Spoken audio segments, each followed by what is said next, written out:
Ladies and gentlemen, welcome to yet another. I always feel like a circus kind of carny barker saying, "Ladies and gentlemen, please welcome to the show." And then the show is really just a couple of guys talking about supposedly deep stuff that really, isn't a show so much as it is a tell, I guess. Talking. Yeah.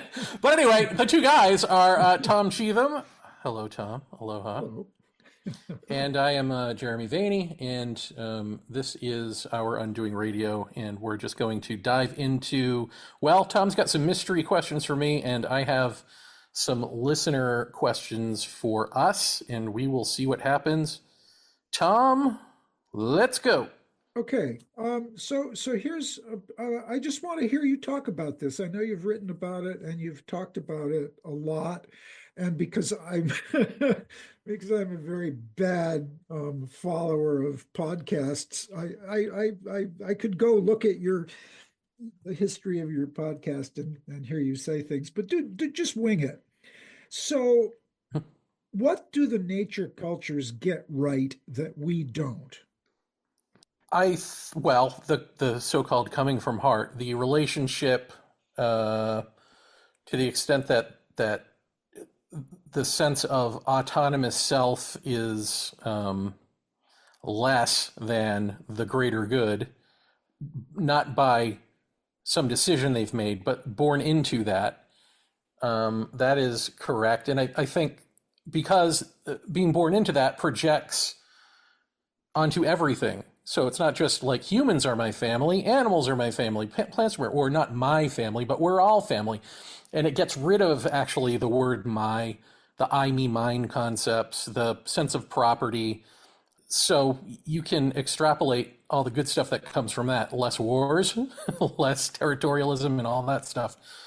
But also, I think that we are, in a web of life. And it's mentally ill to pretend that we are somehow above and that we can objectify. That's just not the case. And I think we're seeing what happens when you do that right now as, the global society collapses. So I think that, and I also think like with that, probably also the acknowledgement of and the understanding of the invisible ecology around us. And also, you can understand, like, the way there are, not every culture, I don't want to say every culture because I don't know every culture, but those that have, decided dream time is important, know how to explore that, know how to, and even just think about, like, plant medicine. Like, I've sort of said this a few times, but let's put a microscope on it. We approach this plant medicine journey as a personal journey, and maybe it tells us to work on our psychology, whether it's literally doing that, sometimes literally doing that, and sometimes it's just what happens in the aftermath is you got to end up dealing with your own crap. But that's because you've got this false autonomous sense of self that has this crap, that has this unconscious material floating around, this personal unconscious baggage and taboos and all this stuff. That what happens when you don't have that? I mean, they've obviously explored this stuff differently and communicated with whatever these plant medicine entities are differently. So to my mind, it's like they're the adults in the room and they don't look like it because we've got this air of this European air, at least, of like civility and above and we do things a certain way and you read and you write and that's civilization, and so there's a more childlike quality because they've never had that false sense of adulthood instilled in them, and so they see more in the world, and I think the world probably is more reflective of that reality because that reality is healthy. You know what I mean? Like, I guess we want to tend to see ourselves as an evolution out of these savageries or primeval or whatever, And it's like, no, actually, we're just mentally ill. Actually, we've just done a false step here and we've never course corrected. Yeah. So that's what I see. But, well, I'll just leave it there because that was the question. That's that's it basically. Yeah. Okay. I mean, one that's that makes me happy Well, yeah, because because think about it too. Like the things that we think are us evolving, which are like global society and then eventually blasting off the planet and all of that type of stuff that we see as growth is actually just colonial mentality, conquest mentality, manifest destiny, God bullshit. And the reality is, if you didn't have that mind, you would never think that way.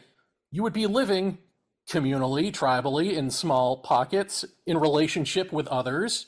It would never be like blast off the planet. The planet is Mother Earth and you're her children, yeah, or wherever you are. Not everyone has the sense of Mother Earth, but, in Hawaii, you've got the gods and the goddesses and whatnot. And um, there's no sense of having to leave here and go somewhere else and constantly, obsess about the new, the new, the new, doing the new thing and getting the new knowledge because you're not broken that way. You're not trying to fill a hole perpetually yeah. and then lying to yourself and calling that evolution. You're fine where you are because you're in balance where you are with where you are. So that's that. Yeah, and I wanted to hear that because it's simple and straightforward. And actually, it's the kind of thing. I mean, I taught environmental studies, both the science aspect and the humanities aspect for quite a while long ago. And that was always the point I was trying to make. And so, but the question arose in me in that really simple way recently because um, there's still something wrong with me in in that. And I'm thinking out loud here about what I was going through my head in the last couple of days, and then in response to what you said, I think what as much as part of me wants to, and to some extent does, truly believe that, there's still this residual part of me that doesn't quite believe it. And it came up recently because I was trying to be open-minded about something I was reading that seems to me, rightly or wrongly, to go in the other direction. And I was being um, liberally open-minded and thinking, well, now this other approach does have some things to recommend it. And I mean, at a certain point, you just do have to put your foot down. I find that hard to do. I, that is to say, those people are just wrong. Those Mm-hmm. people being the colonialists, in that very, very, very broad sense that you sketched. I mean, Well, over the last 40 or 50 years of my life, that narrative of what is fundamentally wrong with Western European civilization. I've heard that story for 50 years, and there's a huge chunk of me that absolutely thinks it must be right. And then going to Brazil, I discover things that certainly suggest, that the nature cultures, the indigenous people, they've got it, man. They've just got it, and we don't. And I'm just kind of annoyed with myself at my inability to be, maybe this is it, my inability to be dogmatic about what I really think, or my frustration at the little part of me who refuses to go along. And I just wanted to hear you say it in those simple, clear terms.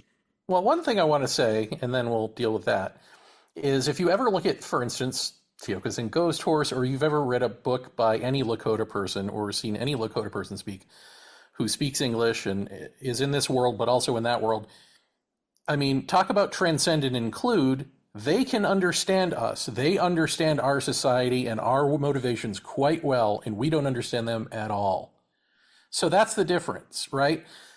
Now, I think part of the problem is that there are shades of gray, first of all. Like, I don't know about, the big coastal societies that, the Mayan Empire and these sorts of things that grew and then Yeah. had cannibalism and all that. I mean, it may be a function of society gets too large and it becomes about a top down authority thing. But even that is different. Like, when I think about Hawaii, there were the original inhabitants. And, I am friends with someone who is the keeper of the knowledge of Ka'u, who is 100% original Hawaiian and has those stories. And so the way he tells it, and it makes just sense to me, is that those original people were like the purity that you seek and would cry if you ever saw. Then the Tahitians come because they asked them to, because they realize like people are being born broken, as he said, which means inbreeding. And so if they're going to survive, they went and reached out, and other seafaring island people came, Mm. and basically they struck a deal with the Tahitians, like, sure, you come and impose your rules on us and we'll survive. Like, that was kind of. So when you see the Tahitians mix with the original people, it's not like when white people mix with them.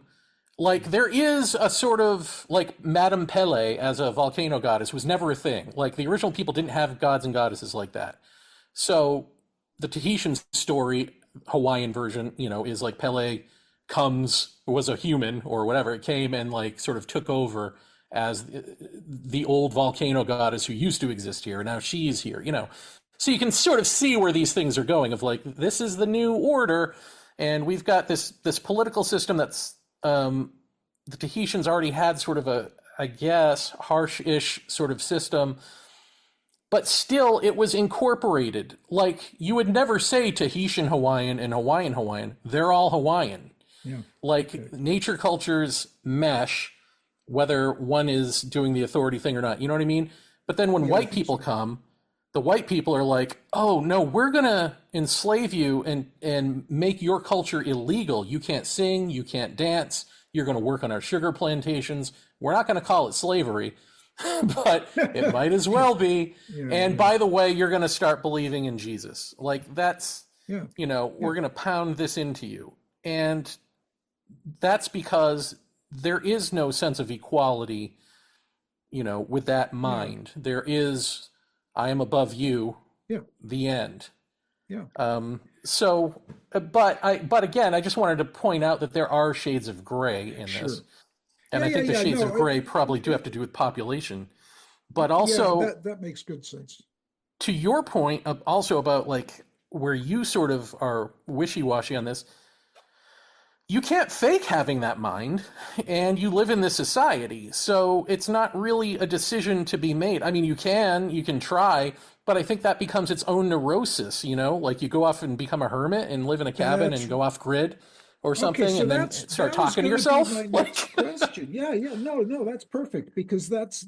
I mean, that wasn't the original question, but it's the same question. So my sense has been for a long time, consciously and unconsciously, that in order to make that to make a significant personal transformation from white male New England whatever it is that we do on our little farm, but very much embedded in the contemporary culture, even though we to some extent keep it at arm's length.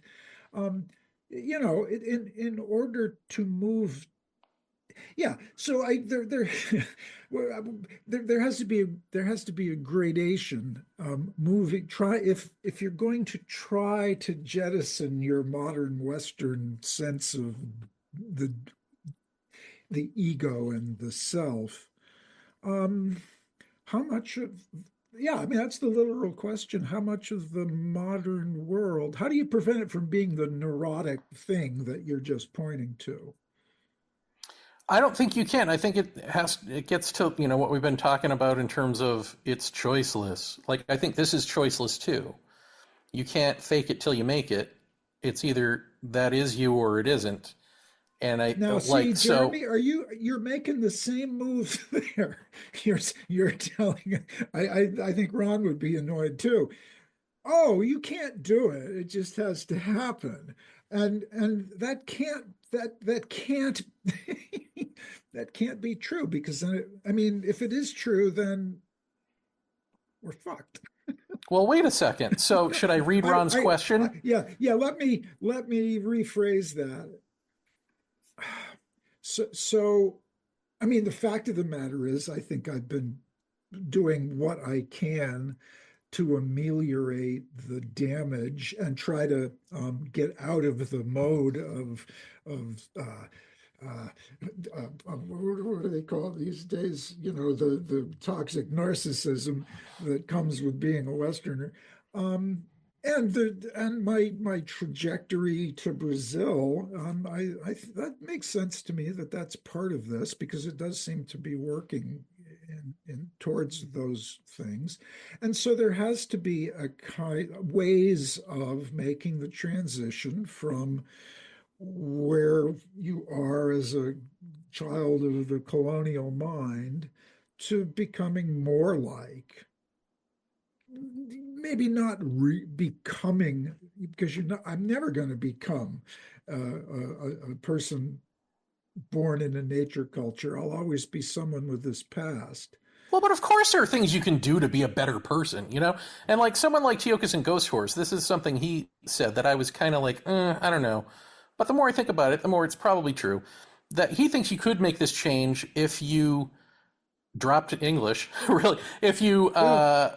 like wherever you live in the world, the original inhabitants of that place, how they spoke and what they said, study that and pick up that language because those cultures actually arose from the land, from what we call the environment, as opposed to from the Bible or from some philosophy or something. You know, it arose naturally. And so that's how you get, quote unquote, get in touch with nature. So I would then learn Hawaiian because I had said, well, then can I learn Lakota? Because he's Lakota. And he's like, well, no, why don't you learn where you are in Hawaii and specifically where you are? You know, it's not even just learn Hawaiian, it's learn about where you are. But in somewhere in America, like a lot of those original peoples are wiped out and the languages are lost, right? Yeah, So yeah. that ain't going to happen for a lot of people.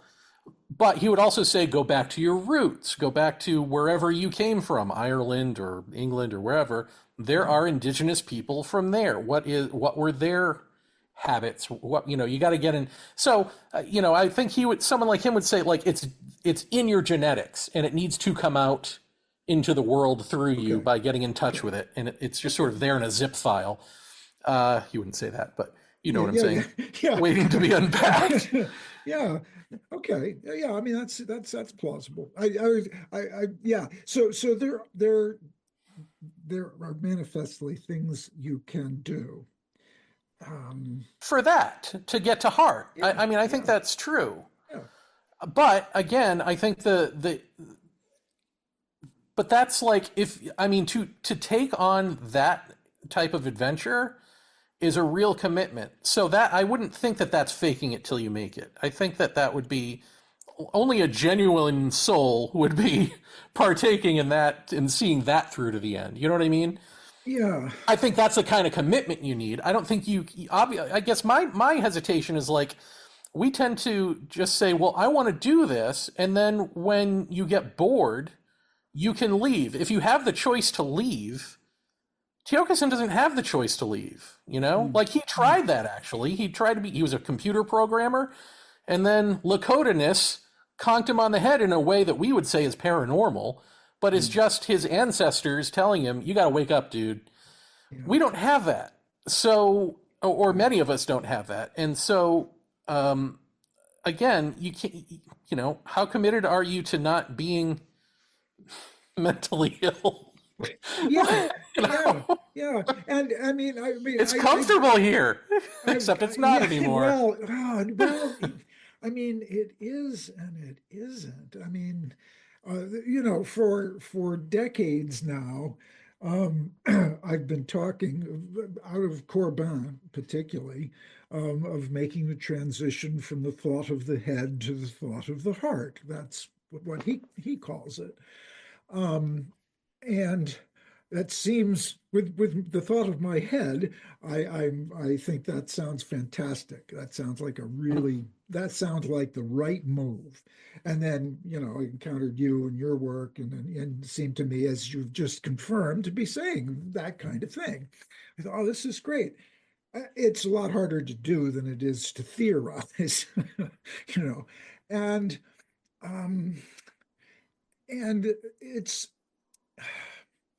um, um, it's there's I am at a point, at least. I mean, you just said that it's we like it here, being the dominant species and all that. But I'm at a point where I am, and this is one of the reasons that reading Urgency, I think, struck me so much. I am so tired of listening to myself think. Yeah, And well, when I say we like it here, I don't actually mean that. I mean, yeah, I mean the opposite of that. In the way that a narcissist secretly hates themselves. Like we're comfortable with what we know, even though we yes, know we're in prison. And the way that you know you're in prison, even if you're one of those people who's like, I'm not in prison, I love life, is that you're still seeking shit. If you're still seeking, even if you're doing it in the most narcissistic way, like, I want to have powers, I want to have control, this God complex thing, yeah, then underneath all of that noise and nonsense is the crying child, yeah, It just yeah, is. And you can call yeah, that liberal bullshit or whatever, yeah. but it just is. It's It like just you're is. crying out for your own wholeness because you're not what you need to be. I mean, Yeah, we all know it. Whether we know it or not, consciously, we all know it, or else you wouldn't be here listening to this. yeah, yeah. No, that sounds um, absolutely right to me, and has the advantage too of confirming things that I've thought for a very long time. So that's super nice too. Um, yeah. Um, so okay, that answers my question. What do you got? I could always come up with some more, but I'm Well, delighted to hear you put it that way. Yeah. let's go to Ron because you mentioned him, and his question is that, but about the bigger picture thing, I guess, or the other picture thing. So I had put out, I think I said this on the last show, right? Yeah, I put out for listener, if listeners have questions. Hmm.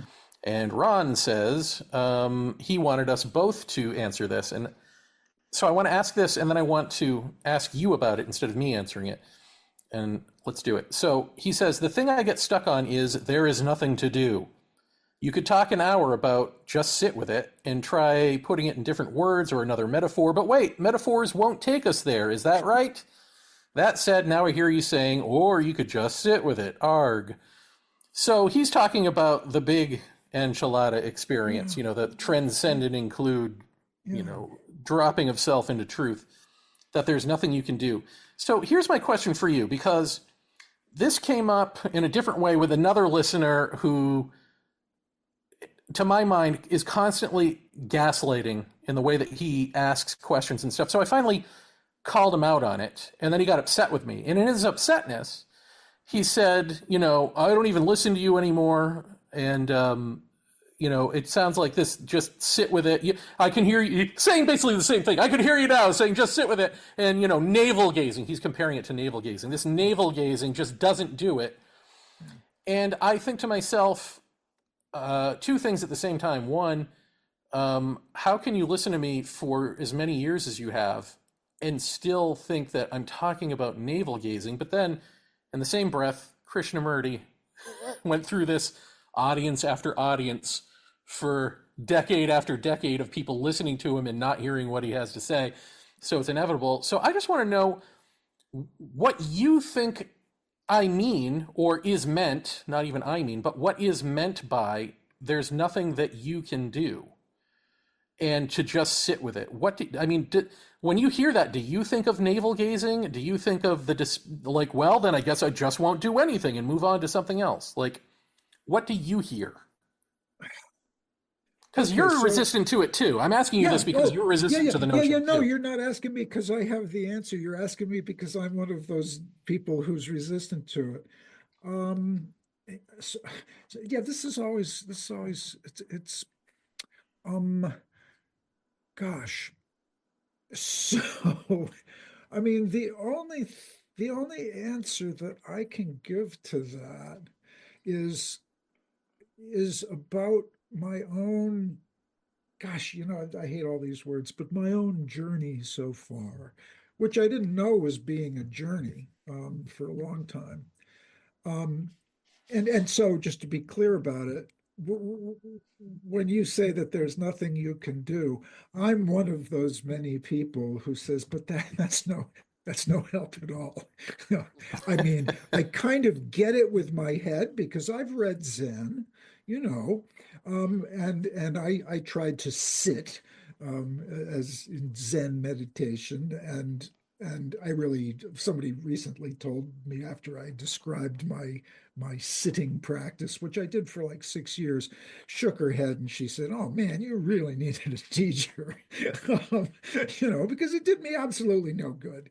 Um, and and and what seems to be working for me is very in the first instance, what worked for me was very intellectual, or at least it seems like it to even to me. Um, I hit on Henri Corbin's work, and I didn't even like it very much, but there was something in it that wouldn't let me go. And I ended up with 5 books on material that came through my engagement with Henri Corbin. I didn't try to do that. It wasn't willed. I mean, and maybe that speaks a little bit to your point. If someone had predicted that that would happen and told me that that was what was going to happen, I would have said nuts. I don't even like him that much. But there was something going on that I really was I didn't really have any choice about it. I mean, that sounds like it's maybe a little overstated, but not much. Those books came as obsessive compulsions.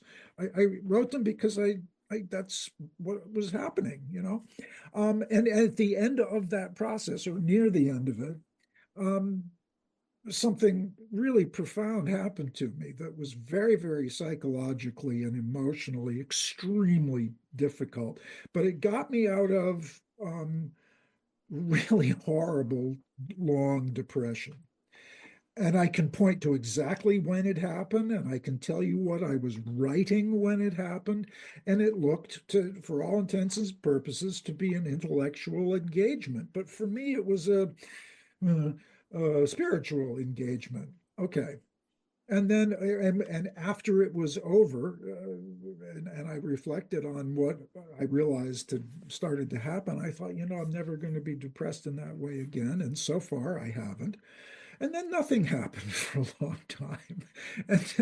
And then this opportunity to do the business in Brazil happened. And that I have to say is I I said yes because the opportunity came. And that's the second big thing that happened to me. Um, which, yeah, I did go seeking it, I guess, but it was more taking advantage of an opportunity. And so given this decades long, what seems to be a process at the end of it, it wasn't just sitting. And it was a pretty active response to a call. I mean, yeah, that would be not a bad way to say it. I'm not sure I would have thought of it that way at the time. It was just an obsession. But in a very real sense, it wasn't me choosing a goal and trying to get there. It was me responding to obsessive needs in the moment. Was that useful for anybody else? I have no idea. But that's kind of the source of my dissatisfaction when you point out, and I'm pretty sure that at least with my intellect, I know why you're saying it that way. But when you say, well, you can't really do anything. It just that that seems wrong to me because it leaves people thinking, well, fuck it. I'll go drink. Yeah, and that's not right. There are, I don't know what they are for other people, you know. But do you not hear the part where I also say, like, listening to all of this, taking it all in, understand, like, the pulled back perspective of everything that's being said here, that active listening is it. That's the thing that you need to do, Okay. Okay. you know? And if you do that, um, perhaps, if you do it right, it unlocks the combo and you have the aha moment, right? But instead, it seems like we listen and we go, okay, great, what happens next? Like you're listening to a story. And it's like, no, the what happens next is when you hear this properly, let's go back. We can't ever get past this point because you're not hearing it properly. And I think that's the frustration. Like when someone says, after I get done saying 8 million times, there's nothing you can do, including run away from it. Like literally responding, reacting is the thing that's in the way. The reactor is the thing in the way. And you say, well, what do you do? And I say, well, just hear what I just said. What did I just say? Because you're that reactor, you're that responder. So just hear it. Hear it so deeply that the brain gets it. But the brain can't get it because you're still doing static between what's being said and the brain getting it. The static of trying to get it, which is actually trying not to get it. Because the trier wants to live. And I'm saying the trier's got to go away. Yeah. So if you hear all of that, but I just find it, telling that of all the stuff that, anyone has questions about or even criticisms about or whatever, no one ever addresses the sit with yourself and deal with yourself part. I've never heard anyone say, yeah, I'm doing that. I've never heard anyone say I'm not doing it. It just never even comes up. It's like so ignored. And that's the most obvious thing to me is like you do have to not navel gaze, but you have to actually confront yourself, be with yourself, understand you. Like that's the whole positive negation thing, right? Like where are people like of all the things, what do I do? Well, I've talked about positive negation 8 million times. I don't hear anyone ever saying, yeah, I do that. Nobody says that. Because nobody fucking wants to look at themselves. You want to put it out like, oh, what's your problem? Why aren't you telling me the thing that I need to hear? And it's like, I am, just like everything else you've ever heard, it's just going in one ear and out the other or being recontextualized because that's what we do. That's how we remain intact. But nobody wants to, like, I guess, see that part of it. And that's it. I mean, that's it. But I don't know. I just think like it's also the hard thing is like so after the fact, because you're talking about like the things you need to do. I need to do the iboga. I need to do this, that. I need to prepare my mind in some way for this big thing. And if I tell you no, you don't, that really has no meaning for you because you think that you do. And it's only after the fact that you'll realize, no, I actually didn't. Oh, that's kind of hilarious. I spent all this time doing that. And yet you kind of still do. Like there is still something that, like you're talking about even some inner impulse or maybe the universal impulse talking to you and sort of leading you to something, being called to something. And if I guess it's useless to you for me to have a conversation about what the universe is actually doing there and how it's not true. Because even though what I'm saying may be correct, you still need to go through that on your own to get through it. Like is that what's going on here? Like so it doesn't. So really, all of my words, other than saying like, "Hey guys, this happened to me. It can happen to you too." Outside of just saying those few words, maybe everything else that comes out of me is completely useless because you still need to go through your own, or you think you do, need to go through your own journey. You're not going to stop thinking that you need to go through your own journey and make it your own and do it your own way and no, this can't be right. Like, it doesn't matter what else I say until you get conked on the head and then go, oh, right. I guess I Of didn't need course, all that. of course, that's right. I mean that seems to me to be the puzzle of Corbin's or the puzzle of Gnostic knowledge, which is that it has to be, as you have said, and so I think that if I were using, it doesn't seem right here, but if I were to label you with a academic term, I'd say, oh yeah, Jeremy's a kind of Gnostic, and I probably have said that in class, that and the way I read that term, and what Corbin says is basically, don't ask me for instructions because I can't give them to you. You have to find them yourself.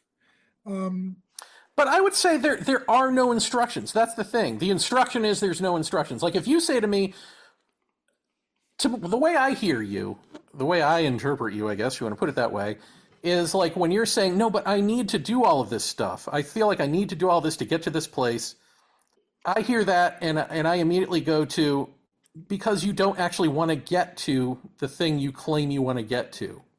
That's the trick. That's the thing that and I know this from experience. Like, yeah, I was that. Like, yeah, you think you want that.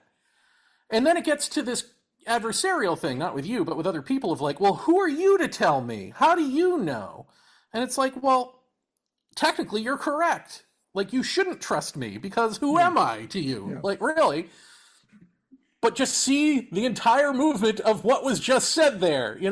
Like, to me, that's it. Like, do you think about why it is that you're thinking in the way you're thinking? Like, why it is that the response to there is no way, even though I've explained it, I think thoroughly a number of times, is to cherry pick the one piece and go, well, but that's not satisfying. And it's like, but I didn't say that one piece. I said this entire whole thing. Yeah. thing. Well, but what am I to do? Like, give me something here. Give me something. And it's like, I just gave you everything. And you can't hear it. Mm-hmm.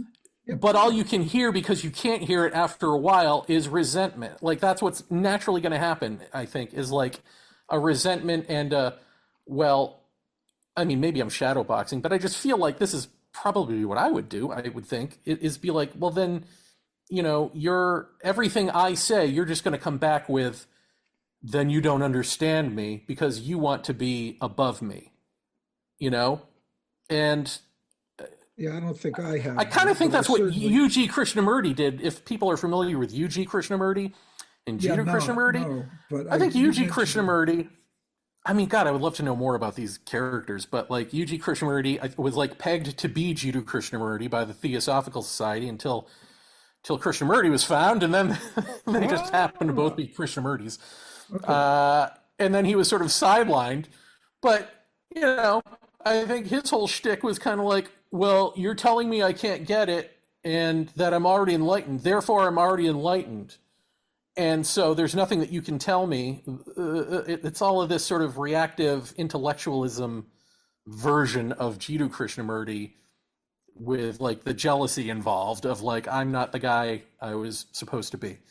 So I just feel like, that's natural. I feel like there's a natural self-protective thing that we do, which is like, look, you're legitimately coming to me because you think something may have happened to me that I'm being honest about, this big God experience or whatever. And you want to know, how does that happen? How is that for all of us and not just your own thing? Yeah. And if I keep explaining it and you keep not getting it, and I keep saying you're not getting it, I think there's like just this little twinge of a parental role that I am supposed to take on. And then, because of that, you get mad at dad because dad is telling you he knows better than you.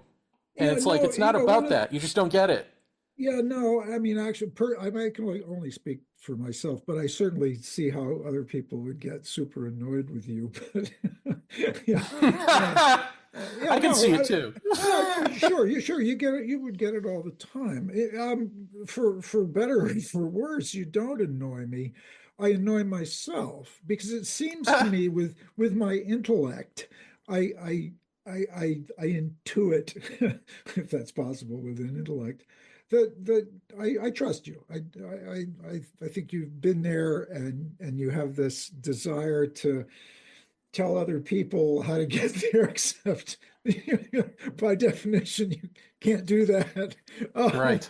yeah, and I have the so there's this mismatch. Yes, there is a mismatch between what you're telling me and what I'm able to hear, and I'm perfectly willing to take that on. And yet, I mean, when I don't get mad at you, I get frustrated, but not with you. I get frustrated. Um, you know, I'm too old to even get frustrated anymore. I don't even get frustrated. Um, I'm just, I mean, and this keeps coming up, and I really don't know what my state is in terms of these things, which is your life and the universe. I'm actually pretty happy with what's happening, um, which and because I think I'm feeling like I am very slowly letting go of things. And and then when I think, what would I mean, I don't actually think this, although yeah, I probably do actually. Every once in a while, my attention turns to Jeremy Vaeni, and I think, what would Jeremy say? And I tell myself, well, if you're letting go of stuff, he'd say, yeah, probably that's good. um, so in a way, you're a kind of touchstone for me, a touchstone that I can't touch, and it isn't a stone. And if I did touch him, he'd say, "Don't do that. You shouldn't be doing anything." Um, I mean, and I find that not frustrating, but indicative of the bizarre, fundamental mysteriousness of what it is that you're talking about. The fact that you Yeah. can't tell anybody that must be right. My metaphors, and particularly after, that was one of the things I wanted to talk about a little bit. Um, my Well, before reflections on we my. Go ahead. Yeah. before we get to the metaphors, I just want to know, like, and I guess this is a question for Ron too, but um, the idea of just sit with it. What are people sitting with? I guess that's my question. If I say Yeah. just sit with it, what are they? What are you doing? I Oh mean, are you just gosh. sitting and going, and rubbing your chin, and then your mind wanders to something else, and you're like, Well, I need see, yeah, I mean, Doritos. Like what? that's not a helpful for me. I can only speak for me.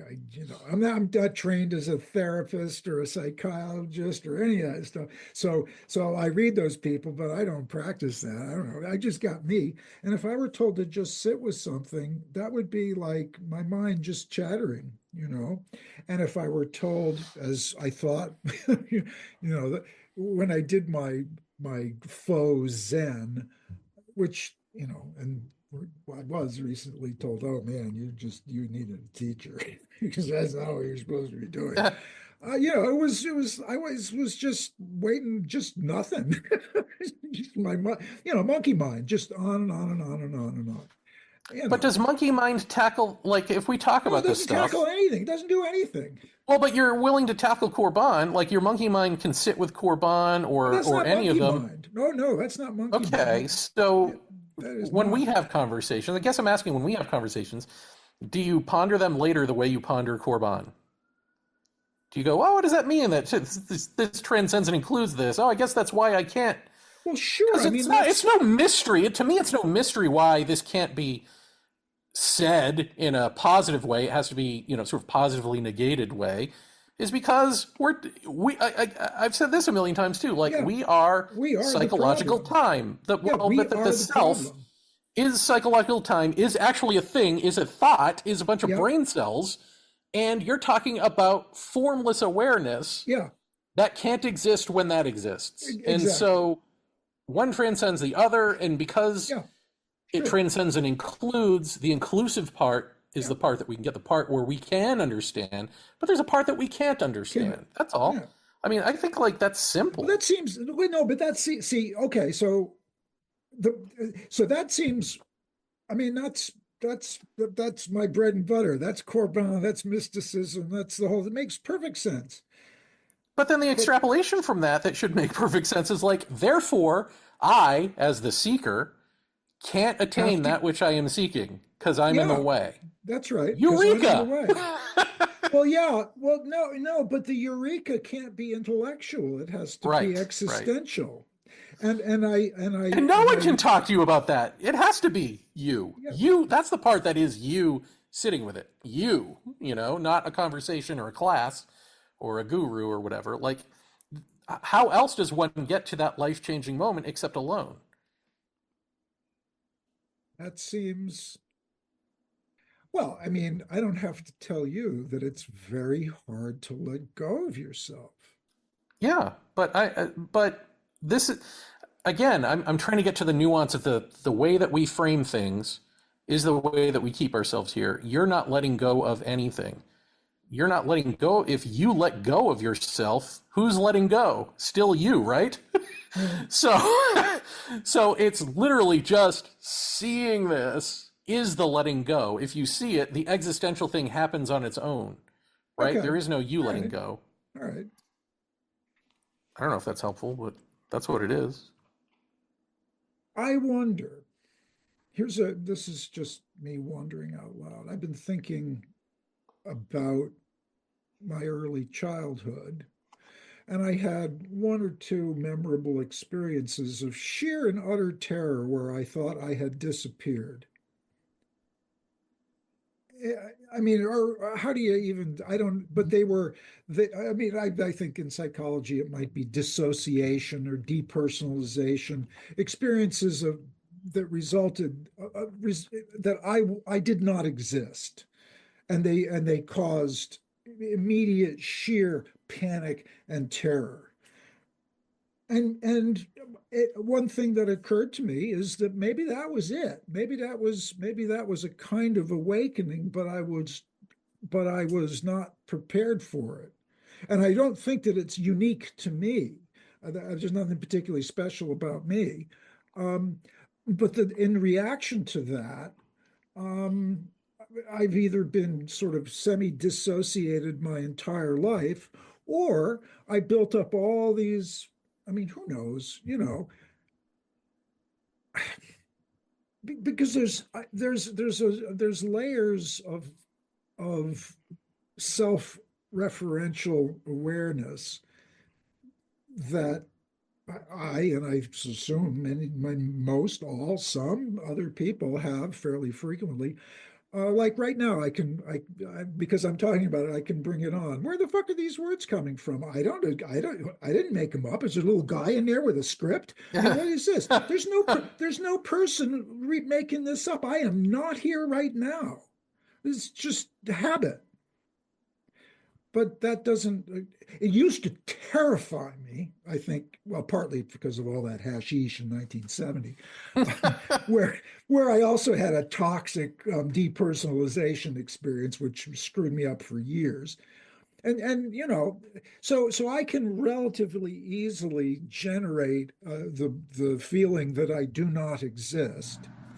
And that doesn't occur to me as like a moment of awakening. It's just fucking awful and weird. I mean, it used to be awful and weird. Now I don't care because I know I come back eventually, except I never do come back because there's nobody here.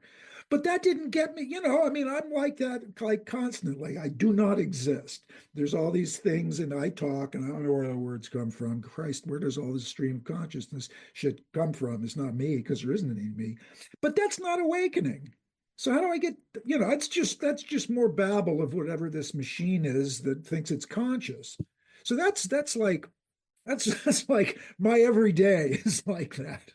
And so sitting with it and wishing it would shut up doesn't get me anywhere. But strangely working with Corbin did. But that was years ago. It was like 15, 20 years ago now. Well, but okay, hold on. The sitting there and telling yourself to shut up or That's hoping that me you telling do. myself to shut up, but it isn't me because there's no me here. I'm But not that's here. What do you? still not what I'm talking. You know what I mean? Like I would never say do that. Like Yeah. maybe I'll just leave it at this. And Ron, uh, maybe you Poor can. Ron. I'm no teacher, but I'm gonna give you a little something, which is if you believe me to any extent, or if you trust me to any extent with this, and you haven't just discarded it altogether, you discard it altogether, great, go on with life. But if you're still listening, then ask, sit with the question of how are you sitting with this question? Why is it that I'm saying something and we're just missing each other? Yeah. Because what I keep trying to impart on people is that's what we do. That's how we remain as we are, especially those of us who are spiritual seekers who have spent our lives ensconced in all of this stuff, trying to figure it all out. Is like, well, why hasn't it worked? Because we don't want it to. So when I Here's say a that, ask yourself, how am I listening to this in such a way that it's not breaking through? Why isn't it breaking through? And just wait for the answer to come from you. That's it. yeah. Okay. I, What were you going to say?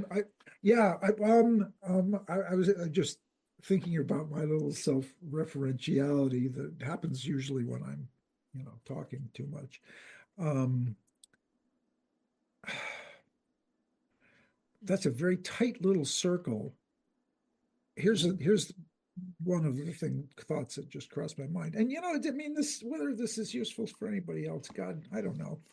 Um, so it's a very closed little self-referential circle, and in the process of that, it becomes I some there is an awareness that there's really nothing there. I mean, there's no I. It's just this little self-referential circle. And here's what might be a Vaeni type move. I've been, perhaps I have felt for 70 odd years that I'm trapped inside that little circle and I'm trying to get out. And the trying to get out part is the problem. you know, if I stopped trying to get out of the little trap of not being here at all, but that would be me trying something. See, you're getting it. Yeah, yeah, I am getting it, but it never cracks, it never, intellectually, I love the, and in the Iboga experience, as bad as it was, that was beyond all this shit. It was just beyond all this shit. I mean, the fact that it was apocalyptically awful was sort of beside the point. What was But it good can about become it? all of this shit. I mean, that's the thing about about any of those things is like they become like you just said it. I think you just said it. Intellectually, I love this. Like that's it. You don't really want, do I have to tell you don't really want what I'm talking about? Like, no, you love the thing that you love and you want to incorporate it. And Iboga gives you that. It gives you this amazing not you experience that you can then come back and do something with, right? No, no, I don't want to do anything with it whatsoever. I no, I think you're being uncharitable here. What do you think you're not doing with it? Of course you are. Or what do you mean by that? I guess maybe I'll ask it that way. I'll ask it. What do you mean by that when you say you're not doing anything with it? Because I see you. You talked about how it was like making you sort of think about it in artistic terms without words, and it was helping you psychologically and this sort of stuff. And so, what is I it that guess. you mean? I mean, yeah, I don't even know, but I mean, I honestly don't. Um, Or do you mean the like you don't want to soil it because it's a pure experience? Is that what you mean? no, no, I don't have anything to say about it. I already said too much about it. Um, what I guess, and maybe, I'm kind of contaminated with the desire for me to be able to slot that experience into something that I knew about before, which I wish but then here I am and I'm back in the world. But it, it seems to me, upon reflection on my memory of a memory of what that might have been, that it was a glimpse of what you're talking about when you say, I think, that whatever you think with your meat brain has nothing whatsoever to do with what's outside it. And I think that was the first time I ever had that kind of feeling. And I don't think it was, it's stupid to, yeah, but there you go. I mean, I don't think it was like or similar to your experience in any but the vaguest possible way. But it confirmed my sense that I should just shut up. So therefore I clearly haven't done anything with it. I Yeah. think it's the same in that it is you and isn't you, right? Like that sense of this is me and it's not me at the same time. I think that's probably there, at least, In the experience itself, yeah. Don't you think?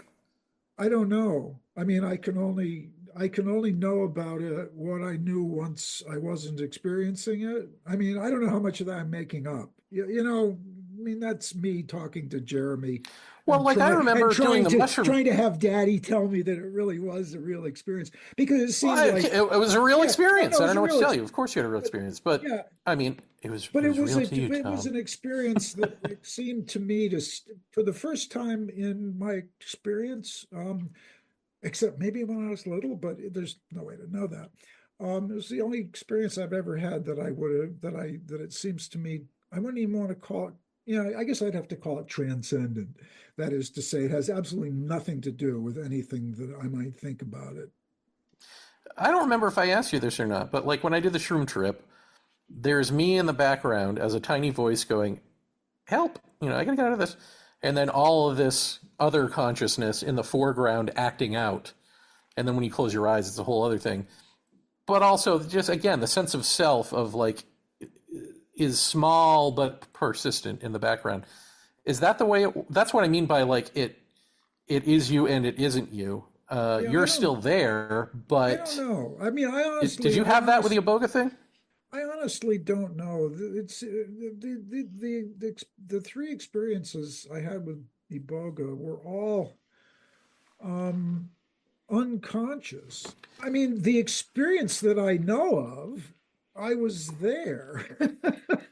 I mean, otherwise I wouldn't know of it. So So, dreamlike, would you say? no, nothing like a dream. No, I mean, nothing at all like a dream. Um, Do you remember so, having a sense of Tom while you were there? Like, I am Tom well, not witnessing until I this. got back. I mean, Huh. but I mean, no, I mean, I mean, I don't know. It's hard to remember at this point, you know. But at a certain point, I had to be there, otherwise I wouldn't remember it. But I guess honestly, even in the day or two after, it was like this thing that when you're, I mean, I suppose that there was a cosmos out there. And at a certain point, I started experiencing it or something. And insofar as I was there, that's the only part I'm going to remember. You Okay. know, so yeah, I was there, I guess.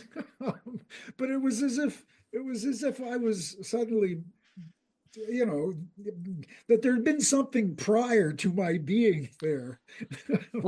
Do you remember, was it the same sense of self or lack of self or whatever we're talking around here as when you were a kid having Yeah, I those wish big, I could say, but I can't.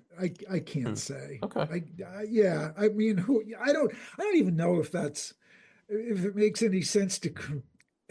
I don't know what your criteria would be. You know. I mean, it's I the mean, did same. you have a sense of you? Like, I am going through Well, something and I feel something about it. back, when I was really little, I mean, I don't know. I just remember that I was utterly terrorized, and Well, yeah, well, there you go. there was terror because I did not exist, and I had what I've long taken to be a similar kind of depersonalization or dissociation experience after smoking way too much hashish for 3 months. I had a toxic breakdown or whatever, and I wasn't there anymore. It was very, very disturbing. Oh, I And meant when you were a little kid and you were having yeah, those yeah. No, no, that's fever that. dreams. See, that Oh, I don't really okay. remember that. I have the story that I've told myself for 60 years or 65 or 68 years. Um, but I don't remember that. I just remember Yeah, the that's terror. interesting. It's interesting when the memory really becomes, for me anyway, because I talk about these things, the thing that I say over and over again, and then I have a memory of having a real memory of it.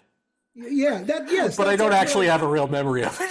yeah, yeah. No, I have a It's a memory of the copy of a memory of copy it. of an Yeah, experience. I mean, I have a little picture in my head, and I don't know when it started appearing in my head. It might have been 20 years ago, of me standing and looking in the mirror in the bathroom and just flipping out entirely and screaming and hollering, and it was very, very bad. Hmm. But that was decades ago. I don't, you make up a fiction about these things that happen to you or that you think happen to you. Okay. Maybe it's just a reflection of what happened in Brazil. No, I've been telling the story too long. Was there something else that you wanted to say? You started to say something about a metaphor, and then I interrupted you and was like, no, let's get to No, that in a no, it second. was just trying to articulate, and yeah, I mean, to articulate the sense that I had in Brazil that something big had happened. Um, Hmm. and in the broad context here, um, I'm happy that it happened because it seems to be part of my long attempt to become more like a non-Western person in that Hmm. sense that you could try to be. um, And so I'm going to go again to see what happens. okay.